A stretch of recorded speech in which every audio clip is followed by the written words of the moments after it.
Welcome to the Microsoft Tips Showcase, where we provide quick, single-topic videos on how to do something within a Microsoft-related tool such as SharePoint, Dynamics, Office, etc.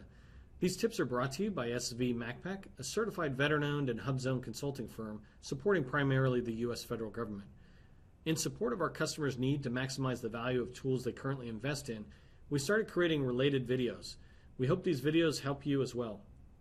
In this video, you'll learn how to delete a document library you no longer need. We'll move quickly to keep the video short, but don't worry, if you don't get it the first time, you can watch the video again to really understand this lesson. Let's go ahead and start by opening a document library. I have one here called Project Files.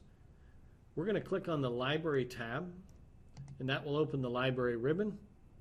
And we'll scroll across here to the Settings command group and click on Library Settings. In the Permissions and Management column, you'll see Delete this document library. When we click on it, we're going to be asked whether we want to really delete this, and so just confirm that you do by hitting OK. Now you'll notice that it's gone from our site contents. It's also gone from our quick launch. I will sit there and show you how to undelete it really quick, because maybe we deleted it accidentally. So I clicked on the recycle bin. That's basically the garbage can of SharePoint stuff. Here's my project files that I deleted, so I'm going to go ahead and click on that. I'm going to say restore selection. Confirming that, I'll say yes. And now you'll notice that it's gone from there. So I'm going to go back to the main site that I was on. It's down here, Microsoft Tips Showcase.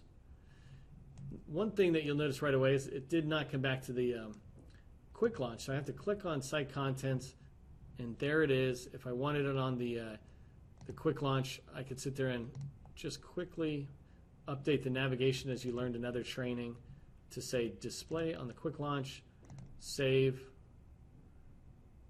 Now I've not only restored the document library, but it is also on the quick launch. That concludes this lesson. I hope you found this tip useful as you continue to use Microsoft-related products in support of your day-to-day job. Please provide me with feedback in the comments, letting me know how I can make Microsoft Tips Showcase channel and actual tips more useful to you. Feel free to suggest tips we can create for you, and we'll get them on the schedule. Finally, if you found this review helpful, please share it with others.